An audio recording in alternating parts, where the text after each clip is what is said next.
오늘 첫 번째 이야기는요. 5.18 모욕처벌법에 대한 이야기를 좀 해보면 좋겠습니다. 뭐 앞에서도 이야기해 주셨지만 지금 이병태 규제합리화위원회 부위원장 5.18 성역이 됐다 이런 이야기를 했고요. 국힘당 대변인이 튀어나와서 5.18을 성역화해서 마녀 사냥하는 거 옳지 않다 이런 얘기를 했습니다. 네. 그리고 극우 평론가이죠. 조갑제도 나와가지고 민주국가의 성역은 없다. 성역과 특권을 주장하면 국민들은 비광주 여론 구도를 만들 것이다. 광주 사람들이 5.18 관련해서 뭐 온갖 거짓말을 하지 않았냐. 사실이 아닌데도 사과하지 않았다라는 거짓 발언까지 덧붙이면서 광주를 성역화해서는 안 된다. 5.18을 성역화해서는 안 된다. 이런 식으로 이 5.18 조롱과 모욕이라는 본질을 5.18 성역화 문제로 쟁점을 교묘하게 틀고 있습니다. 그러네요, 진짜. 성역이라는 말을 이제 이병태가 이거 관련해서 처음 얘기하면서 쭉 이렇게 된 거죠? 네, 맞습니다. 이건 역시 사실 스타벅스의 탱크데이, 뭐 국힘당이 그걸 기회 삼아가지고 지방선거 전에 수벅들고 투표장 가자라고 극우 세력을 결집시켰던 것과 마찬가지로 이 5.18 성역화 프레임을 가지고 다시 한번 내란 세력, 극우 세력 결집을 시도하는 거죠. 근데 제가 여기서 좀 짚어봤으면 좋겠는 게 5.18이 성역이 그럼 아니냐. 5.18이 성역 맞지 않습니까? 저는 그런 말씀을 드리고 싶은 거예요. 성역이라는 뜻이 사전적 정의를 보면 신성한 지역이라는 뜻입니다. 함부로 침범할 수 없는 나름대로의 구역이나 문제 삼지 아니하기로 되어 있는 사항, 인물, 단체를 성역이라고 비유적으로 이르기도 한다. 이렇게 규정되어 있습니다. 그럼 우리가 생각을 해봤을 때 5.18 희생자들의 넋을 기리고 5.18을 민주화 운동으로 정립해 가는 과정에서 국립묘지를 조성하지 않았습니까? 네. 그때 이 묘지 조성 사업을 뭐라고 했냐면 5.18 묘지 성역화 작업이었습니다. 네. 그래서 목숨을 바쳐서 전두환 군부 독재에 맞서 싸워서 이 땅의 민주화를 지켜낸 5.18은 우리 역사와 우리 정신의 성스러운 영역, 침범할 수 없는 영역이 되어야 마땅한 거 아니겠습니까? 근데 오히려 신성하게 여겨져야 할 항일 독립운동이라든지 무수한 국민주권 항쟁의 역사가 모욕당하고 훼손당하고 조롱당하는 신성시 여겨지지 못하는, 성스럽게 여겨지지 못하는 이 현실이 뼈아픈 것입니다. 그런데 이제 질문은 왜 극우 인사들이 성역이라고 하는데 꽂혀가지고 이걸 문제시하고 발끈하고 나섰을까 이런 생각이 들거든요. 그러니까 얘네들은 이제 사법부 독립을 성역이라고 하거든요. 미국만 성역, 사법부 독립만 성역. 그거 말고 다른 성역은 안 되는 건가 봐. 네, 그래서 말씀해 주신 것처럼 이들이 규정하고 있던 이 성역이라고 하는 게 완전히 재조정되고 재정립되는 이 상황에 상당한 위기의식을 느끼는 것 같다라는 생각이 듭니다. 대한민국에서 그동안 무엇이 성역으로 여겨져 왔나, 성역화되어 왔나 우리가 돌아볼 필요가 있죠. 그동안은 친일과 독재가 성역으로 여겨져 왔고 네. 미국이 완전히 성역화가 되어서 절대로 건드릴 수 없는 금기가 되어 오지 않았습니까? 네. 그러니까 미국의 부당한 내정 간섭, 경제 수탈, 전쟁 강요, 환경 오염이나 뭐 강간과 살해와 같은 잔혹 범죄에 대해서도 한마디 제대로 못한 것이 대한민국의 현실이었습니다. 미국의 등에 업은 4대 매국 세력이 권력을 잡고 미국과 자신들의 권력을 성역화해왔기 때문이죠. 근데 이제 우리가 내란 청산을 하면서 이 내란 청산의 과정이 80년 기득권 적폐 세력을 뿌리 뽑는 투쟁이다. 이걸 진두지휘하는 미국과의 전면적인 전쟁이다. 이렇게 규정하지 않았습니까? 네. 이 투쟁은 어떻게 보면 기존에 잘못 정립되어 왔던 것들을 모두 바로 세우는 일이죠. 이참에 이 잘못 그어진 성스러운 구역, 이 성역에 대해서도 재조정하고 재정립하는 시도가 이어지고 있으니까 이게 너무 불안하고 여기에 위기의식을 느껴서 발끈하고 나선 것이 아닌가 이런 생각이 듭니다. 네, 내란 청산의 과정이네요. 그거 자체도. 네, 그래서 성역이 아닌 것은 성역이 아닌 것으로 다시 정립하고 네. 성역이어야 할 것들을 성역으로 만들어가는 과정, 역사를 바로 세우는 과정이다 이런 생각이 들어요. 알겠습니다. 진짜 5.18 모욕처벌법은 빠르게 제정이 돼야 될 것 같습니다. 네, 지금도 거의 꼬꼬무처럼 꼬리에 꼬리를 무는 이야기처럼 이 5.18 모욕과 조롱이 계속해서 이어지고 있지 않습니까? 네. 근데 결국 중요한 것은 그 순간에 분노하고 감정을 표출하는 것만이 아니라 이것을 엄격히 처벌해서 재발을 방지할 수 있는 법과 제도의 정비로 이어져야 한다는 것입니다. 또 저희가 반복적으로 이야기하는 것이 5.18 모욕 처벌법 제정이잖아요. 네. 왜 5.18 모욕 처벌법을 만들자고 하냐면 그동안 이 역사 왜곡 처벌법은 허위 사실 유포만 처벌하게 되어 있기 때문에 피해자들의 존엄을 훼손하고 모욕하고 조롱하는 것까지는 처벌의 대상으로 들어와 있지 않다는 것입니다. 네. 오늘 오면서도 기사를 보니까 5월이 되면 집중적으로 5.18 피해자들과 희생자들을 조롱하는 글들이 쏟아진다는 거예요. 그래서 5.18 기념재단이 신고를 어마무시하게 받는데요. 근데 그중 실제 처벌이 되는 것은 거의 0건에 수렴한다는 것입니다. 네.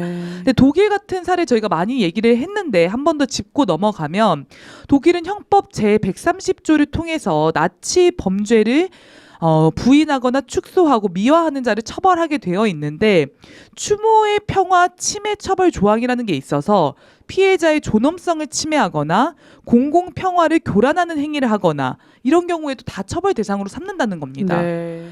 그래서 그런 유사한 법을 우리도 만들자 이런 얘기를 했었고 실제 국회에서 5.18 조롱법이라는 이름의 법을 민주당이 발의를 했습니다. 이게 어떻게 발의가 됐냐면 정청래 전 대표가 5.18 탱크데이 논란이 터지니까 독일의 사례를 예로 들면서 5.18이나 민주화 운동에 대해서 조롱하거나 폄훼하는 행위에 강력 처벌하는 법을 만들겠다. 그걸 추진하겠다고 직접 밝혔어요. 그러면서 이 5.18 조롱법을 당대표인 본인이 직접 발의했다. 6.3 지방선거 직후에 즉시 국회 본회의에 통과시키겠다. 이렇게 공언을 했단 말입니다. 이거 통과가 안 됐어요? 네, 그런데 지방선거 끝난 지 한 달 지났는데요. 네. 한 달 넘었잖아요. 근데 아직도 법이 통과가 안 됐습니다. 만약 정청래 대표가 그때 국민들한테 약속했던 것처럼 선거 직후에 그 법안을 통과시켰다면 오늘날 배재고가 국힘당이 이병태가 이따위 조롱으로 광주 시민들의 가슴을 후벼 파는 5.18 희생자들과 이 피해자들을 조롱하는 일이 있었겠습니까? 사실은 진짜 국힘당뿐만 아니라 5.18 같은 경우를 구호로만 얘기하는 정치권도 전반적으로 문제가 있어요. 사실 그 독일 사례 얘기했지만 이렇게 엄격하게 나치 범죄를 축소 미화하더라도 지금 유럽의 신나치 다시 부활하고 있지 않습니까? 맞습니다. 앞으로 계속 내란 청사는 끊임없이 이어지고 끝날 때까지 끝난 게 아니에요. 네, 그래서 우리 국민들은 지금 내란 청산도 개혁도 행동이나 실천으로 하지 않고 네. 말로만 하는 것에 상당히 실망하고 분노를 느끼고 있습니다. 그렇죠. 사실 이 5.18 모욕처벌법도 이렇게 당대표 시절에 공언을 하고 광주 시민들과 국민들에게 약속했던 내용인데 선거가 끝나고 한 달 이후에 그냥 사라지고 정청래 대표는 사퇴하지 않았습니까? 네. 그러니까 사실 국민들 입장에서는 굉장히 아리송한 거죠. 그러니까 검찰 개혁 같은 경우에도 보안 수사권 폐지하는 입법안을 만들어서 지금 빠르게 통과시키면 되는 거잖아요. 네. 그러니까 이런저런 우여곡절이 많았지만 국민들이 나서서 촛불을 들고 정부의 입장 변화도 직접 견인을 했습니다.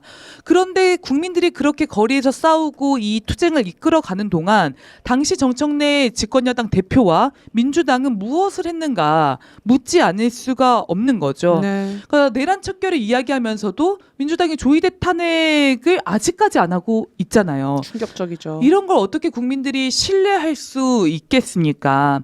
그러니까 우리 국민들이 입진보를 진짜 싫어하잖아요. 근데 네. 이거는 뭐 누구나 입으로만 말하고 행동으로 옮기지 않으면 당연히 싫어하지 않겠습니까? 저도 자주 스스로 검열해요. 아, 내가 입진본가 이런 거 있잖아요. 네. 광장에서 했던 말들과 내가 집에서 하는 행동이 다를 때 너무 이러면은 다르더라.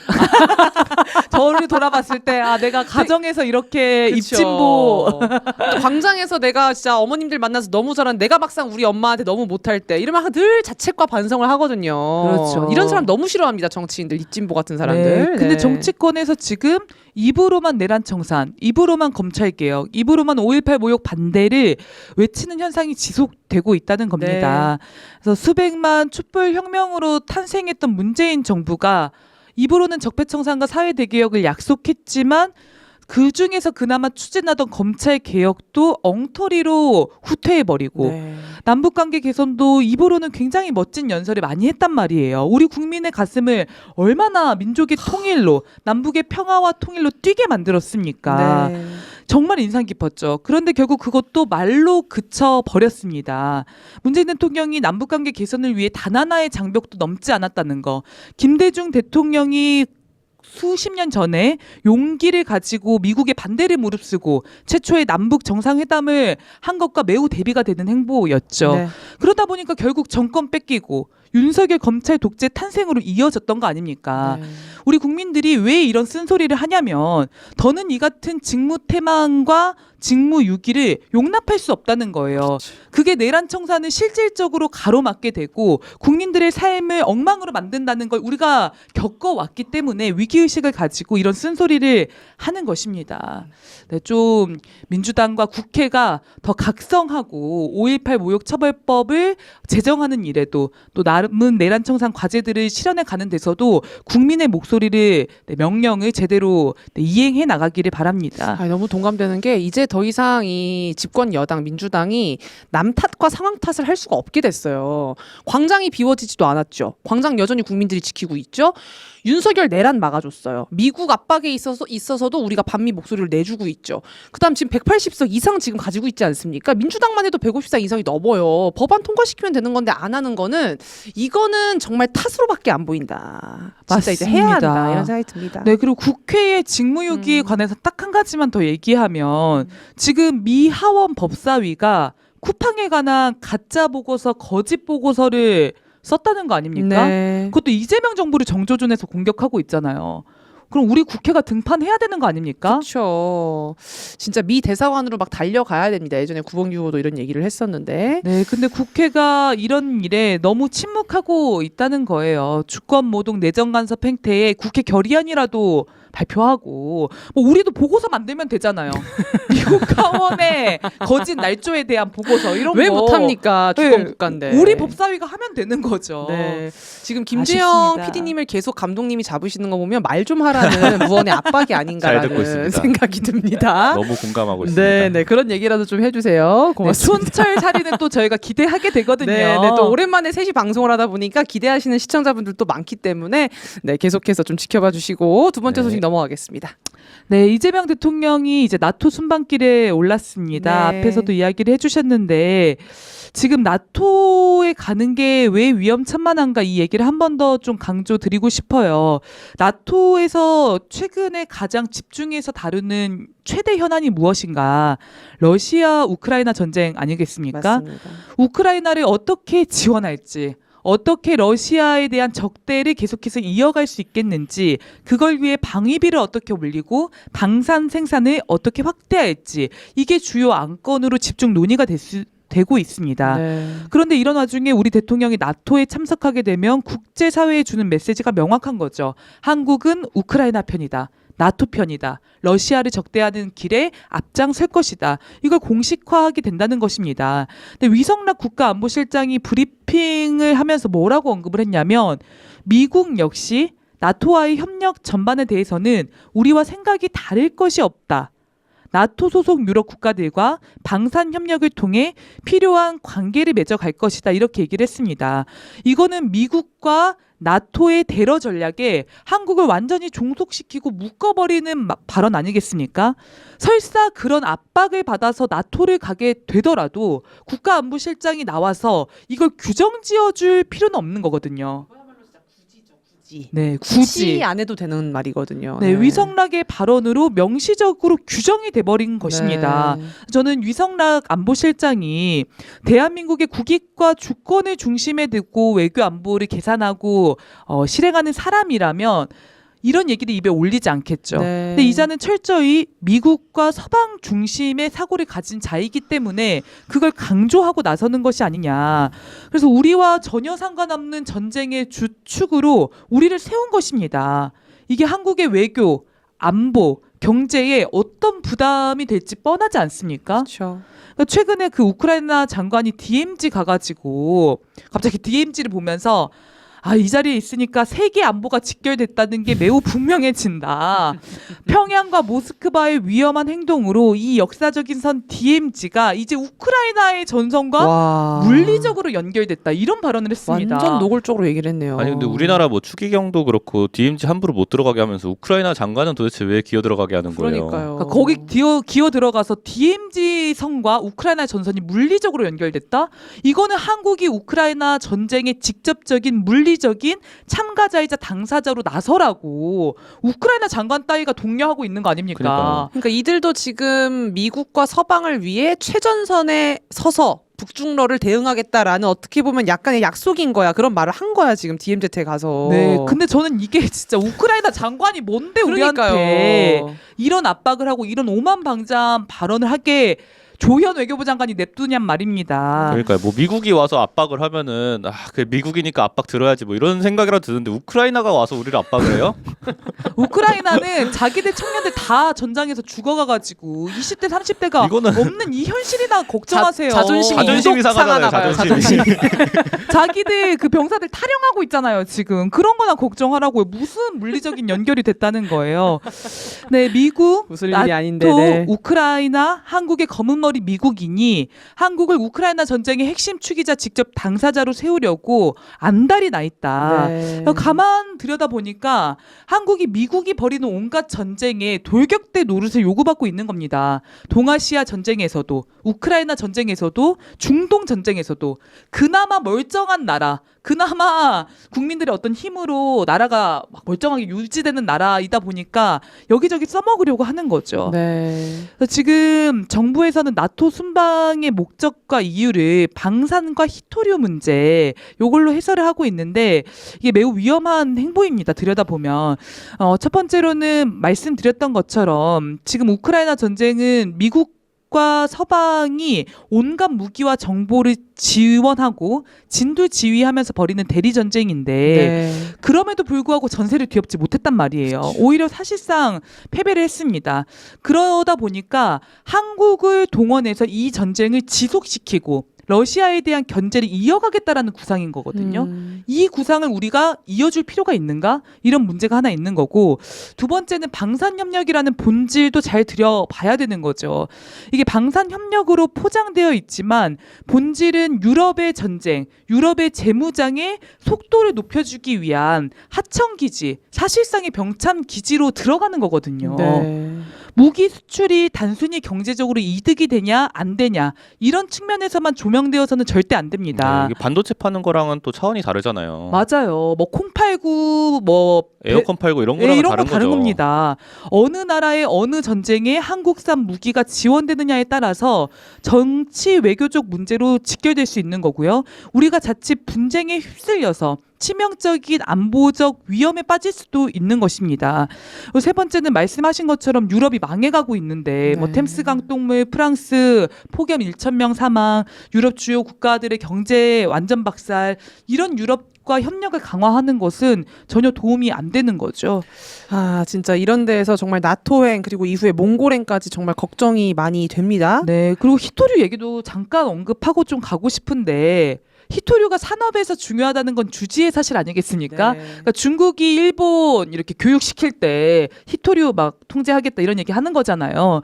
근데 이 히토류 사태도 본질은 북중러와의 관계 개선에 있다는 겁니다. 세계에서 가장 많은 매장량을 가지고 있는 나라가 중국. 가장 많은 생산을 하는 나라도 중국입니다. 그리고 러시아 같은 경우에도 많은 히토류량을 보유하고 있죠.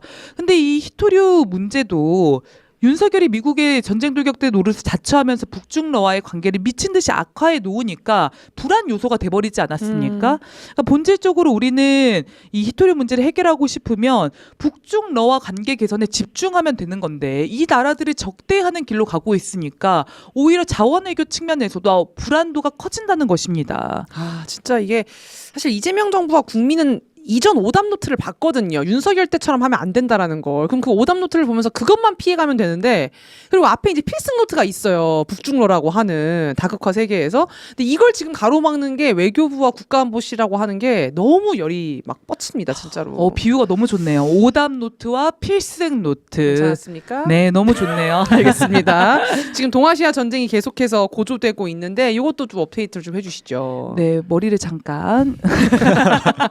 정리가 안 된 것 같은데 아직.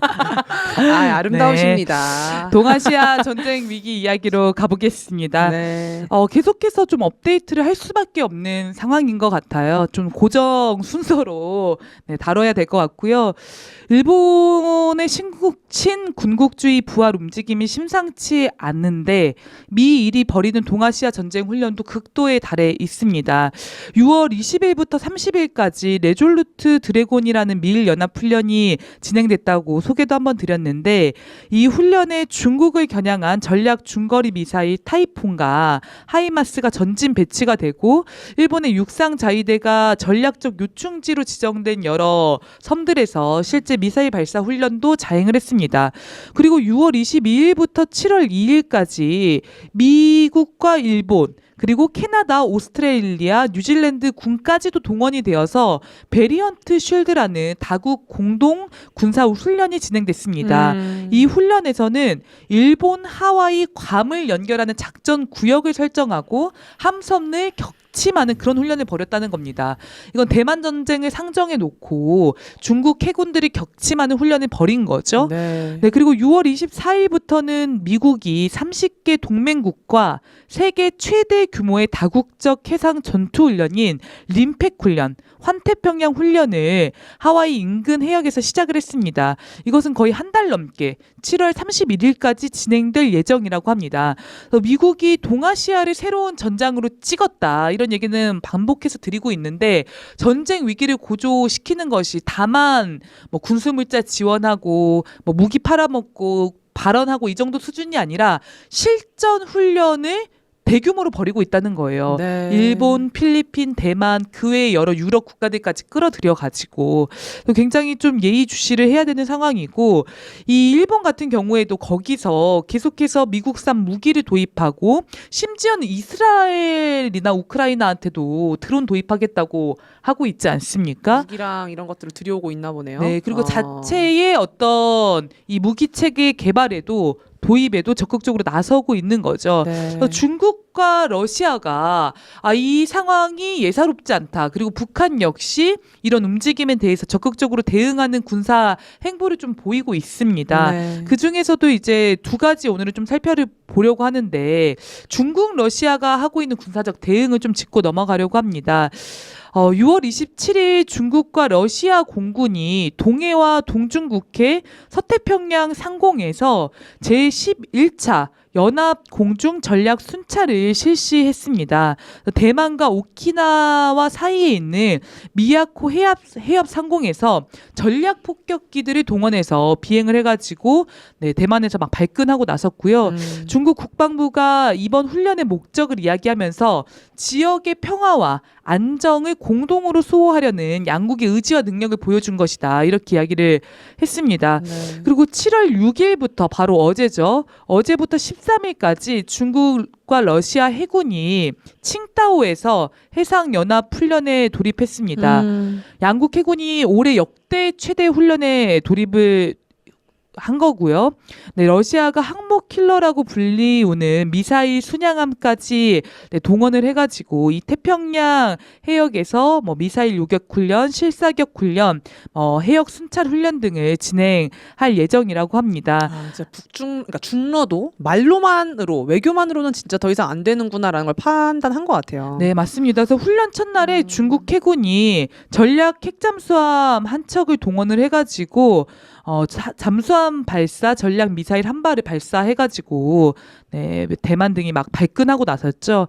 중국 중앙방송에서 이 군사 전문가가 나와가지고 이번 훈련의 목적이 무엇인가 두 가지로 밝혔는데 첫째는 중국 해군의 실전 수준을 과시하면서 여러 훈련들을 실전적으로 결합하는 것이다. 그리고 두 번째는 최근 주변에서 빈번한 군사 훈련으로 이른바 훈련 사슬이 조성되어 있는데 이거를 완전히 격파해서 지역 안정을 이루겠다 이런 목적을 밝혔습니다. 중국이 지금 중국을 포위하기 위한 이 일도련선 주변에 군함 선박 이런 110척 이상을 배치했다라는 소식도 나오고 있습니다. 지금 보면은 북한도 그렇고 중국도 그렇고 러시아도 그렇고 동아시아 전쟁이 그냥 이야기가 아니라 실전 단계로 넘어가고 있다라고 판단을 하고 있는 게 아니냐. 그래서 힘으로 이것을 억제할 수밖에 없는 국면에 와 있다. 이런 판단을 한 것 같습니다. 그러니까 지금 보면은 미국과 서방 그리고 북중러가 누가 먼저 건드리는가 이걸로 지금 어떻게 보면 눈치 싸움을 지금 하면서 계속해서 전력을 증강시키고 있는 것 같아요. 진짜 위험천만한 상황인 거거든요. 네, 그러니까 미국과 일본의 이런 행보가 말로 경고로 끝날 게 아니구나라고 판단을 한 거죠. 사실 중국이 그 대만 유사시 개입 발언 있고 했을 때 수출 통제라든지 강력한 입장 표명으로 일본에게 강력한 경고 메시지를 내지 않았습니까? 네. 근데 일본이 들어먹지를 않아요. 뭐 거의 전쟁에 미쳐가지고 눈이 돌아 있습니다. 그리고 미국 같은 경우에도 실제 전쟁 분위기를 상당히 고취시키면서 사실상 전쟁으로 가고 있는 걸로 보여지거든요. 네. 그러니까 더 이상 경고성 메시지가 아니라 실전 훈련에 대응하는 또 다른 실전 훈련으로 제압하겠다 이렇게 나서는 것 같습니다. 이런 와중에 한국이 어떤 역할을 보일 거냐 이게 이제 중요한 거 아닙니까? 네, 지금 한국에게는 일본의 신군국주의 부활의 협조자가 되어라. 한미일 군사 동맹 체계를 구축해서 동아시아 전쟁 돌격대가 되어라. 이 주문이 계속 이루어지고 있는 거죠. 이걸 어떻게 우리 정부가 맞서 싸울 것인가, 거기에서 자주와 주권 평화를 어떻게 지킬 것인가가 매우 중요한데 지금 매해 8월이 되면 대규모의 한미연합훈련, 전쟁훈련인 을지 프리덤 훈련이 예정되어 있지 않습니까? 네. 이 훈련을 중단시키는 것부터 사실 또 시작해야 되는 거죠. 근데 좀 이상한 기사가 하나 나왔더라고요. 이 을지 프리덤 훈련을 앞두고 우리 군과 미군 측의 최고위급 포스타 4명이 모이는 12성 브리핑이라는 게 원래 진행이 된대요. 네. 그러니까 8월에 훈련을 하면 한 2-3달 전쯤에 이 회의를 한다고 합니다. 근데 이 회의가 갑자기 연기가 됐다는 거예요. 주한미군 사령관, 한미연합사 부사령관, 합참 의장이 참여하는 회의인데 한 달 정도 연기가 됐다고 하고 군 당국에서는 단순히 일정 변경일 뿐이지 준비는 정상적으로 이루어졌다라고 하는데 이 보도를 한 MBN에 따르면은 좀 예사롭지 않게 느껴진다는 거죠. 그러면서 이 회의를 연기한 주체가 한국군이다. MBN은 이렇게 보도를 했어요. 두 가지 가능성을 MBN이 제기를 했는데 한국 정부가 이 한미연합훈련 상반기에도 실기동 훈련의 규모나 횟수 조율을 요구하지 않았냐. 네. 근데 끝내 미국 측에서 받아들여지지 않았는데 이번에도 이걸 두고 좀 이견을 보이고 있는 것이 아니냐. 그리고 두 번째 이제 가능성은 최근 미국이 주한미군 목적을 대중국 견제로 확대하면서 대만 전쟁에 한국을 동원하려는 움직임이 있는데 이번 한미연합훈련의 이 같은 부분을 반영하려고 시도를 했을 가능성이 있다. 그래서 정부가 이걸 못 받아서 이견차 때문에 회의가 연기된 거 아니냐. 이 가능성을 제기를 했습니다. 근데 두 번째 가능성이 상당히 있어 보여요. 그러니까 한국을 실제 대만 전쟁, 동아시아 전쟁에 동원을 하고 주한미군을 동원하려는 움직임이 적극적으로 압박되고 있다는 것이죠. 그러면서 한국이 좀 난처해하는 이런 것들을 많이 폭로하고 우리가 앞서서 주한미군 사령관이라든지 이런 자들에 대해 문제 제기를 하는 게 매우 유의미하고 중요하겠다 이런 생각이 듭니다. 난처해하는 건 좋은 거죠, 그렇죠? 그냥 막 따라가는 게 아니라. 근데 계속 난처만 하니까. 이것도 말로만 그러네요. 난처하면 안 되거든요. 그러니까 이것도 입난처만 하면 안 되는 거거든요. 그렇잖아요. 행동으로 안 돼. 한미연합훈련 못 하겠다. 맞네요. 지금 주한미군 사령관이 계속 한국 그 대중국 항공모함이라고 하고 비수라고 하고 그쵸. 하는데 우리가 이런 자와 어떻게 훈련하냐. 이자부터 본국으로 보내라. 네. 그리고 이런 또 거라도 그 해야죠. 그 실기동 훈련이 조율되지 않으면은 우리 요구대로 하는 게 맞지 않습니까? 왜 미국의 요구대로 그대로 하는 게 조율 안 된 상태인 거죠? 맞습니다. 우리나라에서 우리의 안보를 위해서 하는 훈련이라면 우리의 요구가 일본 아닙니까? 네. 그러니까요. 우리 땅에서 하는 건데. 아니 우리를 지켜주려고 우리를 위해서 훈련을 하는 거라면서요, 미군이. 그럼 우리의 명령에 좀 따르세요. 왜 이렇게 말을 안 들어요? 우리 구산화 위원장님은 입으로만 하지 않기 때문에 또 이렇게 얘기할 입으로만 수 있습니다. 분노하는 거. 네, 그렇지 또 않게 투쟁하실 열심히 거니까. 투쟁하겠습니다. 고맙습니다. 네, 마지막 요거 하나만 짧게 네네네네. 좀 언급하면 좋겠는데 얼마 전에 한국 해군과 주한 미군 아파치 공격 헬기가 NLL 인근에서 함대 종합 전투훈련이라는 걸 실시를 했습니다. 해상 대특수전 부대작전, 합동 전자기전, 대잠수함전 무인기 대응, 대함 사격 등을 훈련하면서 사실상 고강도의 대북 적대 훈련, 군사 도발을 감행한 것이거든요.